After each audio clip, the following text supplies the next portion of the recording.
Welcome to the Ducks Unlimited podcast, the only podcast about all things waterfowl.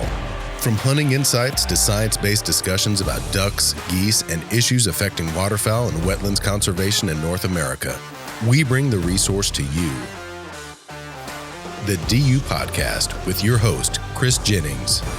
Joining us once again today is John Pullman, Ducks Limited Magazine and Ducks.org contributor. John, welcome back to the show. Thanks, Chris. Great to be with you.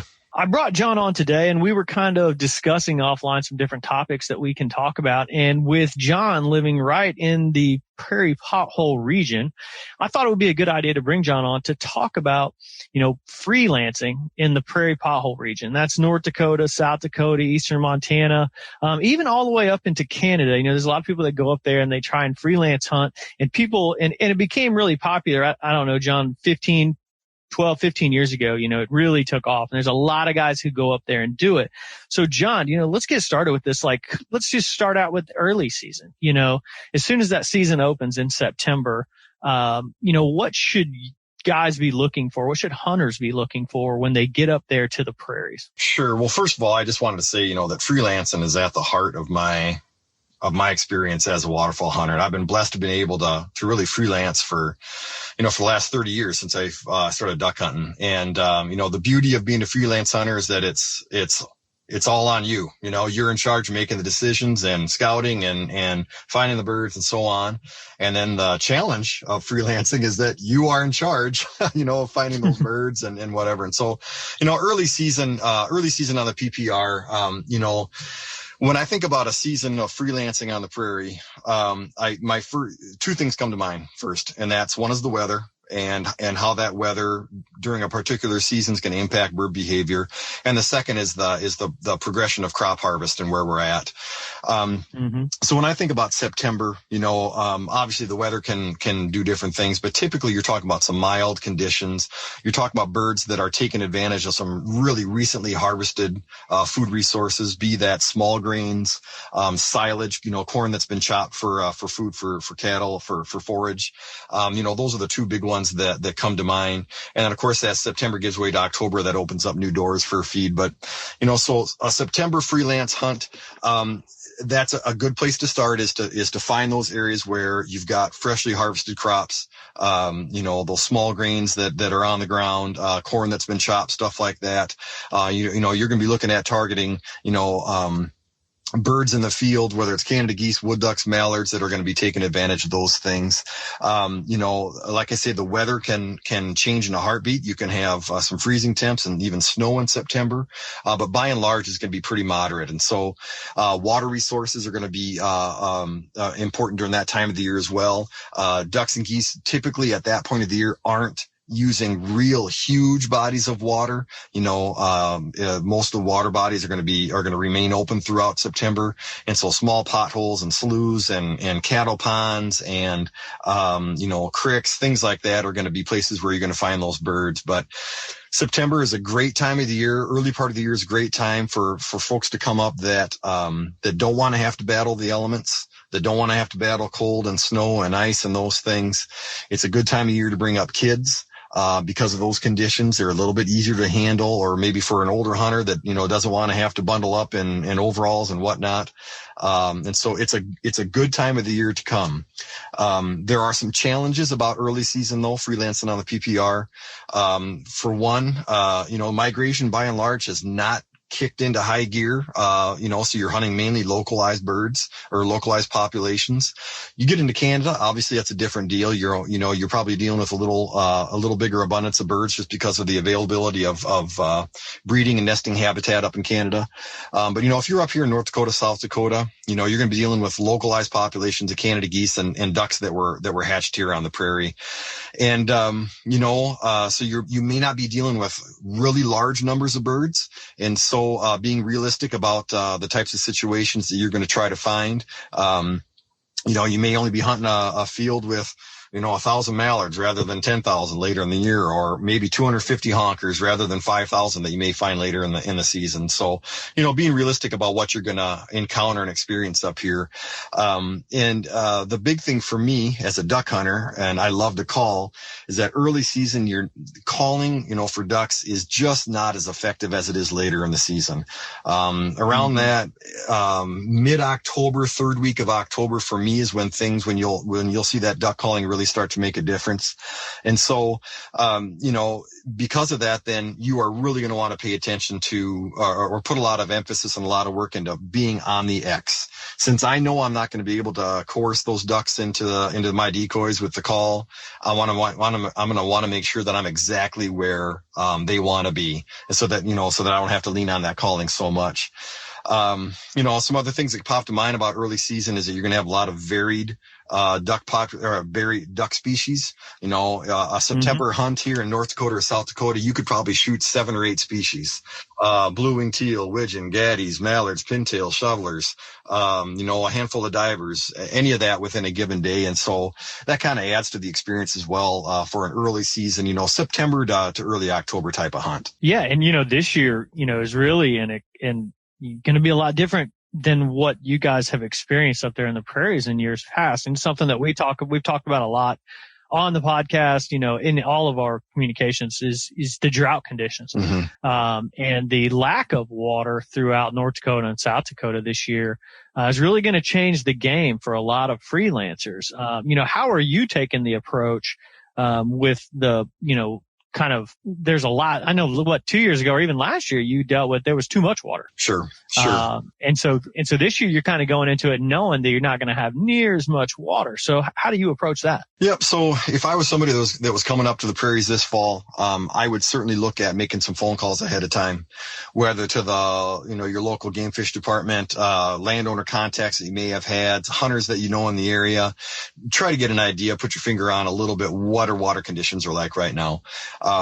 It is no exaggeration to say that we are awfully dry. I mean, it's been a really dry season. We've gotten enough rain to kind of keep some things green in certain parts of the area, certain parts of the state, North Dakota, South Dakota included. But overall, we're moisture conditions are just not great. And so if you can get an idea before you get up here, what are water conditions like in the area that you typically hunt? Years where we've had a lot of moisture and we've had high duck numbers because we've had, abundant moisture on the prairies for breeding and nesting season. Those can in some ways be hard seasons to hunt because birds have a lot of different places they can go and they can be spread out all over the landscape. And so I'm not going to say it's a benefit, but it certainly is maybe perhaps a silver lining that, when water conditions are lower, birds are going to be concentrated perhaps a little bit more than they normally would.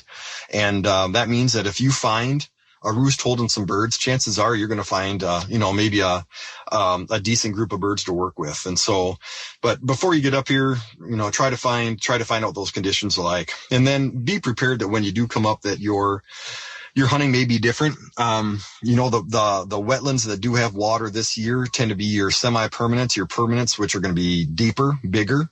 And so you may be looking at needing to hunt out of a boat or, being able to access deeper water, with waders or whatever it may be. And then also too, if you're hunting, if there's a slough or something that has some water in it, still that ducks are using, that you may be dealing with, large exposed mud flats, really void of any cover. And so layout blinds or an A-frame or something like that, being prepared to hunt that mud flat in a way that's going to keep you concealed. There are ways to do it, when we've got conditions like this, but it does take a little bit of planning on the front end. Yeah. And, one thing I will point out is, North Dakota survey results that came out early August into July, right around there, when they did the duck brood count,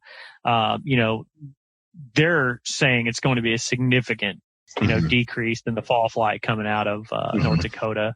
I think their estimate was roughly 36% down from last year. But their Canada goose numbers were still fairly strong. Is that something that do you have?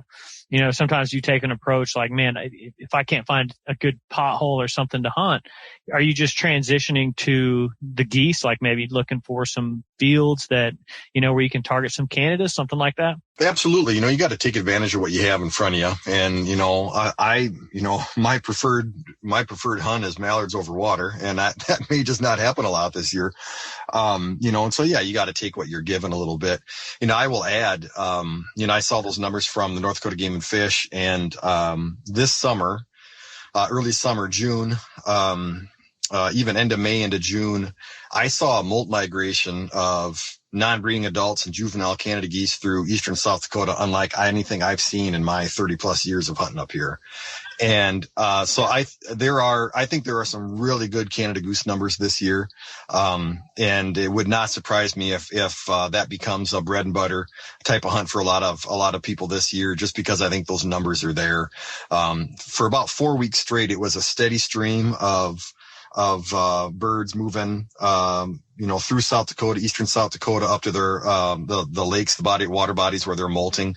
I'm not sure if listeners understand that, but, you kind of have a main spring migration, in March and April. And then there's a secondary wave, later on where these non-breeding adult birds or birds that have failed, nests or, juvenile birds that aren't nesting this year will move up to these water bodies. And it could be a county north of me, or it could be up into Canada, but where they will go and molt for the summer. And it was an impressive number of Canada geese going north this spring. Wow, that's pretty notable. I mean, that's something that we don't really hear a lot about. But I think that's something to keep in mind when guys are heading up there to freelance up there. And, that's the great part about going up there too, is there's a lot of public areas, I guess, but there's also, several different ways that you can, access private ground as a freelancer, knocking on doors, making phone calls, which is something that's still readily available up in that area. And, is there any kind of tools or anything that you use to scout for some of these areas? Any apps or anything like that you're using? When it comes to getting permission, landing permission as a freelancer, a plat book, which is available through the different counties, in North Dakota, South Dakota, that lists a township and who owns the ground and their address and their phone number. That information obviously is invaluable. I mean, it's a must have. You can find, I use Onyx a lot as a way to find a landowner name. You still have to do a little legwork to get the phone number and stuff like that, but that gives you a great starting point. North Dakota this year has started an online posting, private land posting program. In previous years, if private ground was not posted, if you could not find a no hunting sign on a particular piece of ground in North Dakota, it was open. You wouldn't have to get permission. You could go and access that ground. That has changed for North Dakota, and that landowners can post that ground either through a physical sign on the perimeter or online. And the beauty about the online program in North Dakota starting this year is that landowners have the option of putting their contact information in there. It could just be that they want to know who is on their ground. They don't mind having hunters out there, but they just want to make sure they know who is out there and can kind of control the access. And so it will, the online program, and it's available through North Dakota Game and Fish. If you go to their website, you can find it. It'll list, like I said, the landowner has the option to put their name, put a phone number or an email address or a way to contact them. So, tools like that, the plat books, Onyx, the online program, North Dakota Game and Fish, those are huge tools to have. It is still possible to knock on doors and get permission to ground. I'm not going to lie. It is becoming a little more, difficult, even here in South Dakota, to do that. It seems that it's something that is, odds are that you're still going to be able to freelance and kind of find your own way and knock on doors and get permission.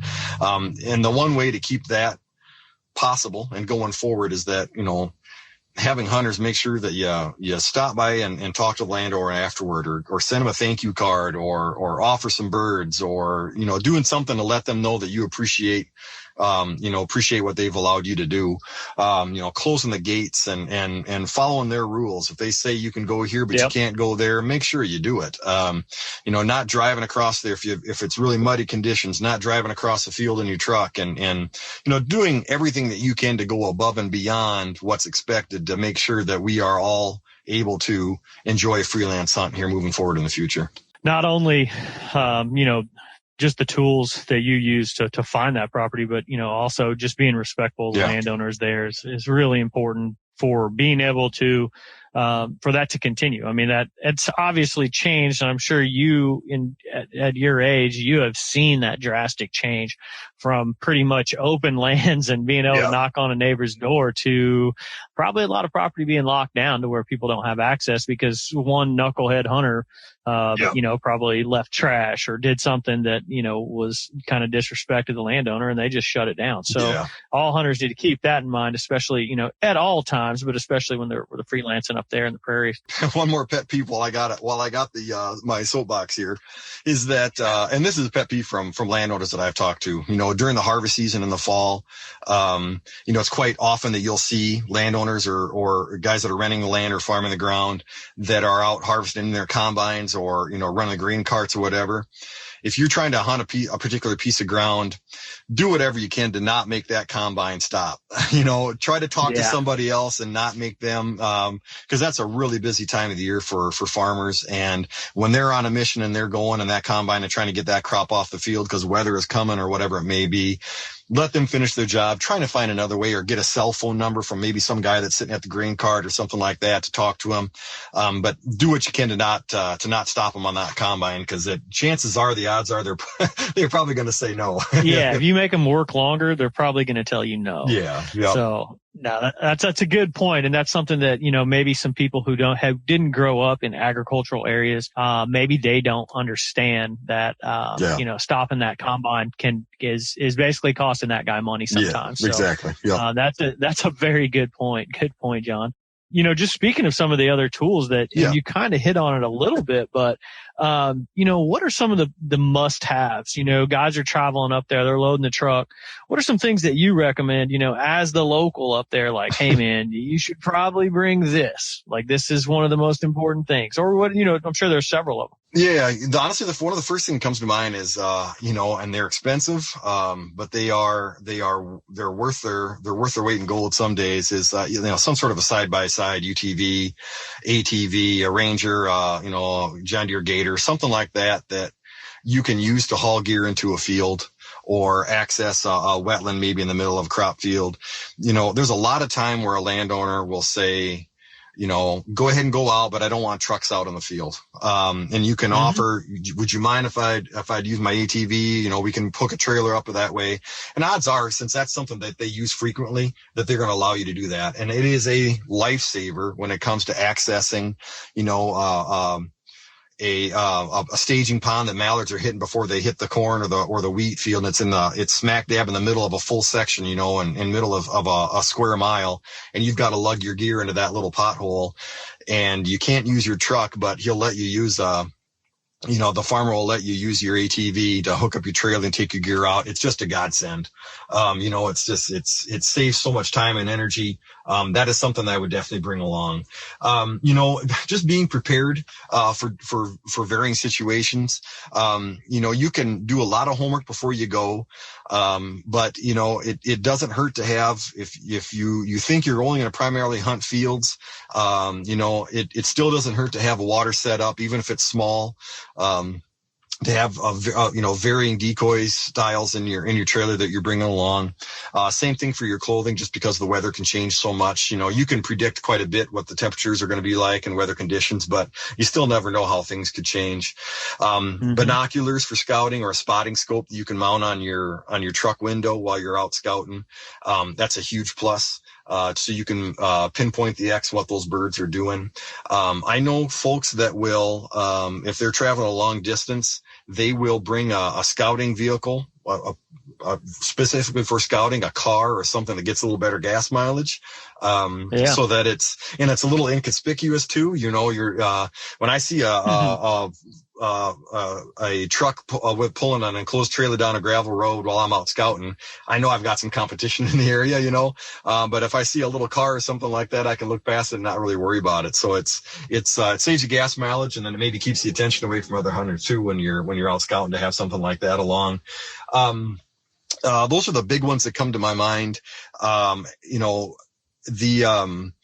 Having a way to, this is going to sound kind of silly, but keeping something in your trailer that you can use to mark the X in a field, when you're freelancing, after you watch the birds get out of the field and leave, that you can go out, and whether it's a utility marking flag that they put in your yard when they were working on utilities, or a 5-gallon bucket or something that you can throw down in the field to mark exactly where you want to go the next morning.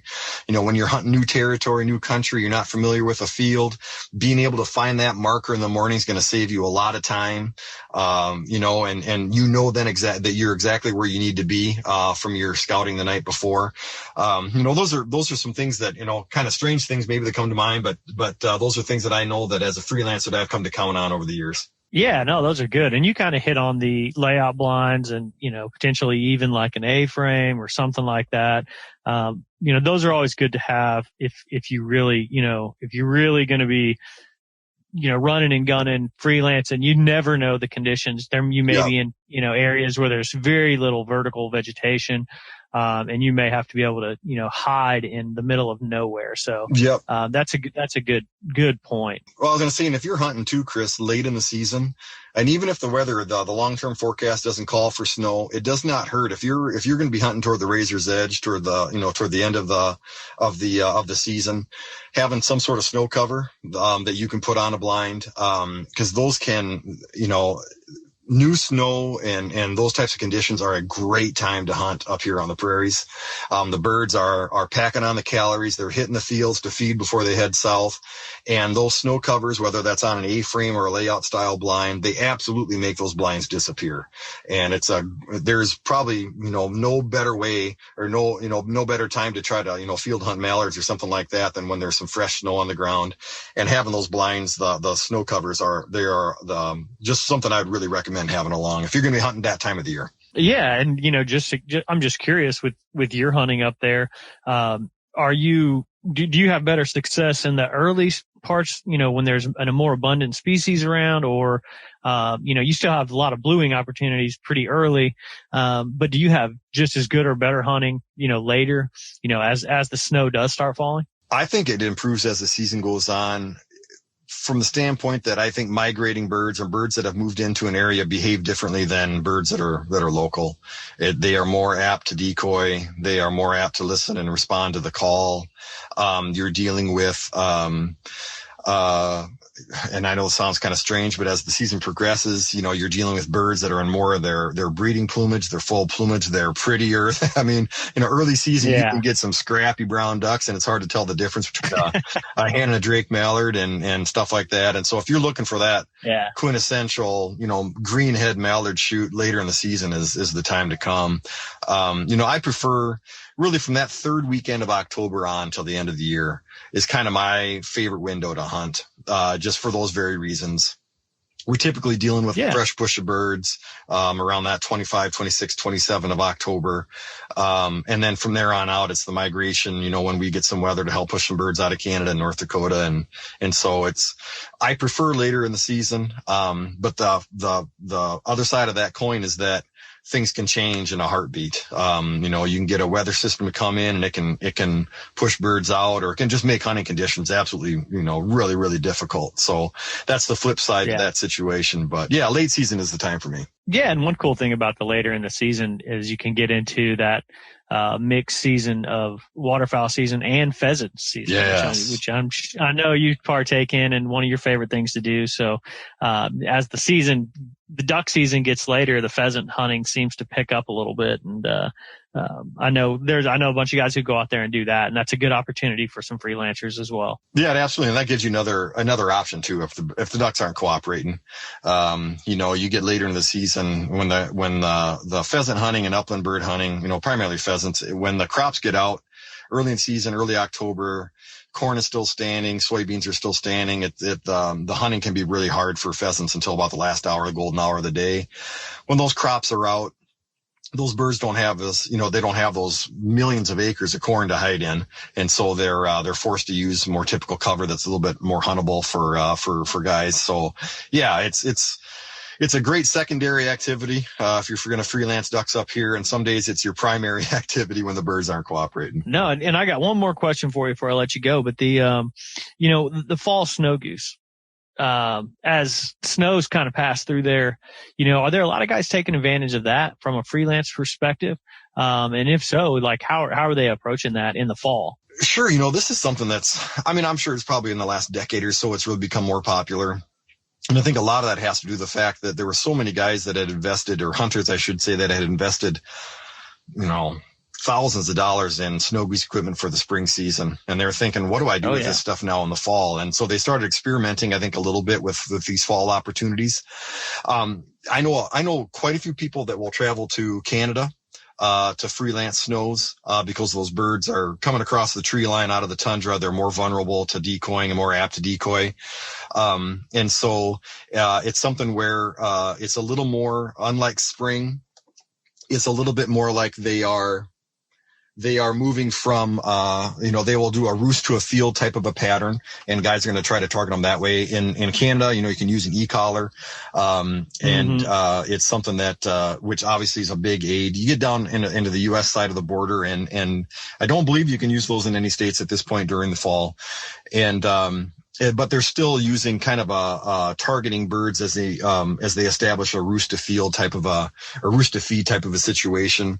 You get down further in the flyway. I know, even guys down in your neck of the woods, down Arkansas, Mississippi, folks are hunting, snows before the conservation order season comes into play. And, it's something that, people are finding success maybe just within a migration corridor or a place where there's a lot of traffic. It's kind of a numbers game. The more birds you can put over the top of you, the better the odds you are of decoying some birds. And so, but the guys that I know that do it here in South Dakota, it is something that is a passion. I mean, they love hunting snow geese just because of the thrill of seeing these big mobs of birds. Descend down on the decoys. Everything that's important in the spring is important in the fall in terms of concealment and motion, whether that's using flags or some sort of vortex, a motorized motion decoy in the back of the decoy spread. A lot of those same things are important during the fall.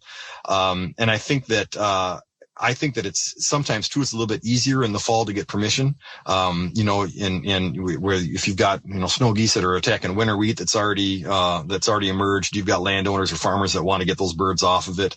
And so you're able to get some permission that way too. But it's, full body decoys, layout blinds, motion. It's a lot of it is the same in the fall as it is in the spring, but you're targeting those birds like you would almost Canada geese or ducks from a roost to a feed type of a situation. Yeah. Kind of looking for that X rather than looking for that flight line, I guess. Exactly. Yeah. And really, like you said, I think that's a good opportunity for freelancers, if they're struggling with ducks or something, or even a potential lack of water, which could be an issue this year. The opportunities for, and to get access to fields that, maybe being, destroyed by a big flock of snows. That's a good opportunity for freelancers this year, and something to keep in mind where you can shoot some snows. But now I think those are all great tips for the prairies. And, if there's anything else you can think of before I get you out of here as our resident prairie pothole region hunter and specialist up there, is there anything else you might want to remind someone who's getting ready to hop in the truck and head north? I think that honestly, the biggest thing that comes to my mind is, again, it goes back to the relationships with the landowners, and that the only way that something like this stays viable and stays an option for us is that we have to do what we can to make sure we show our appreciation for the ability to scout and set up for and enjoy a hunt that is all under your control. And it's something that, it's a lot of work. It takes a lot of time and a lot of effort, but it's so enjoyable and so worthwhile when everything comes together. And it wouldn't be able to happen if you didn't have landowners that were willing to say, go ahead and hunt those birds the next day or whatever it may be. And it's so making sure that you thank them, be courteous to them, follow their rules, and don't be afraid to drop off a note. Even in the off season, send a card with a picture on the back, with a note on the back, maybe from the hunt, and just as a reminder that you were there and that you appreciated the opportunity. And all of that effort is time well invested in my book. But if you haven't been up here to the prairies to freelance, I would certainly recommend it. You can certainly lean on, folks like me or folks from the different game fish departments to kind of help point you in the right direction. It's a great way to spend a few days up here on the prairies in October, November, or even September. And like I say, if you haven't done it before, I certainly encourage you to try it. That's awesome, John. And that's why I like you, the honesty here, because, all the guys in Arkansas are telling everybody, stay out, there's no ducks. And you're inviting everybody up to the prairies. Come on up. There's plenty of places to go. Well, ducks everywhere. I don't know about that, but no. Yeah, I'm just kidding. I know you are. Yeah. It is. This is a special place. I mean, the prairies are a special place, and I feel blessed to be able to live up here. And I've made some really, really good friends from out of state over the years that have come up here that I've been able to meet, and people that I count as dear friends. In fact, one of them probably you listen to this podcast right now, and so this is a special place, and it's something I'm sure willing to help share and help them enjoy. Don't ask me for my spots, but I'll certainly help point you in the right direction. I'll go give you some tips, but I'm not going to tell you where I'm going. Exactly. That's perfect. No, that's great, John. I appreciate it. This has been a good conversation, and I hope anybody who's planning on heading up to the prairies, take some of these good tips that you provided and really, really takes them to heart, especially the landowner relationship deal. I think that's a big thing for all hunters. It doesn't matter if you're in the prairies or not, anywhere throughout the country and even Canada, just remember that landowner relationship is really important and something that really needs to be, stressed to anyone that's visiting an area. So exactly. I'm glad you brought that up. You bet. All right, John, this has been great. I'm going to get you out of here. But I appreciate you coming on the show. It's awesome. Thanks, Chris. Happy to be with you. I'd like to thank my guest, John Pullman, Ducks Unlimited Magazine and Ducks Outdoor contributor, for enlightening all of us on the joys of hunting the prairies and, just some good tips and some real good knowledge for anyone who's heading up to the prairies this fall. I'd like to thank our producer, Clay Baird, for putting the show together and getting it out to you. And I'd like to thank you, the listener, for joining us in the DU podcast and supporting wetlands conservation.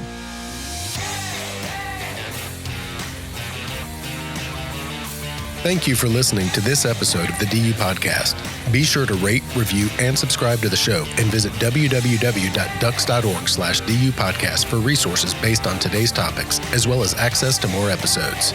Opinions expressed by guests do not necessarily reflect those of Ducks Unlimited.